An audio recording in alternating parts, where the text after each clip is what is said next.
வணக்கங்க. நான் தான் வேலாயுத பாண்டி. சவுதியில் ஒர்க் பண்ணுறேன், இந்தியன் குக்கா. எனக்கு சொந்த ஊர் ராமநாதபுரம் மாவட்டம், மூலத்தூர் ஒன்றியம், கனிராஜபுரம் வழி, தரக்குடியை சேர்ந்த வேலாயுதம். யூடியூப்பில் பார்க்குறேன் எவ்வளோ பொண்ணு லைஃப், அது வந்து நினச்சி பார்க்க முடியாத பொண்ணுங்க வந்து 4 செவத்துக்குள்ள ஹஸ்பண்ட் ஒய்ஃபு பேசுகிற பேச்சை அது பப்ளிக்காக அது நீசத்தனமாக விடுதுங்க. அது பப்ளிக்காக பேசுறதுங்க. அப்படி வச்சா இப்படி வச்சா நல்லா இருக்குது, லைஃப் நல்லா இருக்கா? காதல் பண்ணுறேன்னு சொல்லிட்டு காமத்தில் 2 பேரும் அவங்க நீங்கள் பேசுகிற ரெக்கார்டிங் அவங்க அப்படியே அனுப்புகிறதும், அது என்ன? ஒரு பொண்ணை பார்க்குறேன், அந்த பொண்ணு எனக்கு இப்படி என்னை இப்படி பண்ணால் நல்லா இருக்குன்னு திறந்து எல்லாத்தையும் காமிக்குது.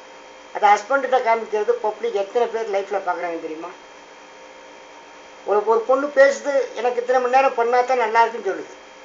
அவங்க ஹஸ்பண்ட்கிட்ட பேசுகிற விஷயம் பப்ளிக்காக இப்படி லவ் பண்ணுறேன்னு சொல்லி நீங்கள் வீடியோ பண்ணி நீங்கள் லவ் பண்ணுறீங்க, அந்த பொண்ணுகிட்ட பேசுகிறத நீங்கள் வீடியோ பண்ணி அனுப்புனதுனால அதில் என்ன இருக்குது உங்கள் லைஃப்பில்? நினச்சி பாருங்கள்.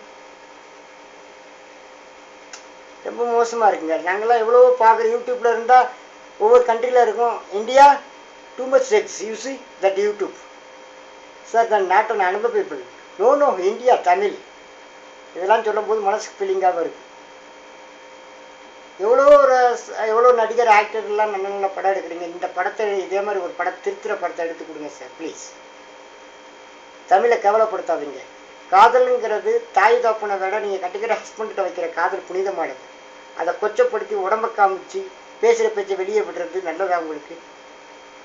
வீடியோ பண்ணுறோம் எல்லாரும் பண்ணுறாங்க. வீடியோ பண்ணுறது ஒரு காமெடி, இல்லாட்டா ஒரு ஃபேமிலி இதுக்கு என்கேஜ்மெண்ட்டு, மேரேஜ் இப்படி பண்ணலாம். உங்கள் பிறந்தநாள் வாழ்த்துக்கு இது செக்ஸை வெளியே பண்ணி என்ன பண்ண போகிறீங்க? சப்போஸ் உங்கள் இது இன்னொருத்தவங்களுக்கு தெரிஞ்சு உங்களுக்கு மேரேஜ் கட்டிட்டு வரவங்க பார்த்தானா உங்கள் லைஃப் எப்படி இருக்கும்? நினச்சி பார்க்குறீங்களா? சும்மா ஜாலியாக பண்ணுறீங்க, அதோட லைஃப் ரொம்ப மோசமாக இருக்குன்னு நினச்சி பாருங்கள்.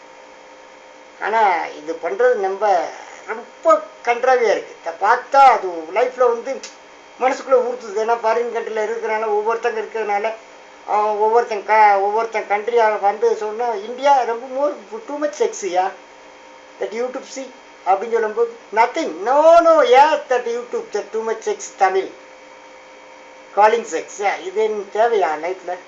தமிழ்நாட்டை கேவலப்படுத்தாதீங்க ப்ளீஸ். லவ் பண்ணுறேன்னு சொல்கிறத ஒரு புனிதமான காதலை வந்து கொச்சப்படுத்தாதீங்க. அது நீங்களும் உங்கள் லவ்வரும் நீங்கள் 2 பேரும் பேசுகிற பேச்சை வெளியே விடாதீங்க ப்ளீஸ்.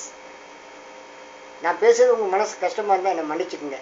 ஆனால் டேரக்டான விஷயம், இது வந்து வெளியே விடுறது தப்பு. நீங்களும் உங்கள் ஹஸ்பண்ட் பேசுகிறது உங்கள் 4 செவத்துக்குள்ளே தான் இருக்கணும். உங்கள் உடம்பை காட்டுறது உங்கள் ஹஸ்பண்ட்டை காட்டணும். கட்டிக்கிற ஹஸ்பண்ட்டை காட்டுறது தான் முறை.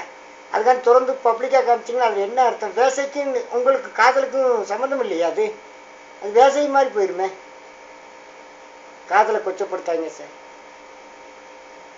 எவ்வளோ படம் எடுக்கிறீங்க sir, Vijay sir, Rajini sir, Sarathkumar sir, Kamal sir. இதே மாதிரி இப்போ படத்தை எடுத்து திருத்துங்க சார் ப்ளீஸ்.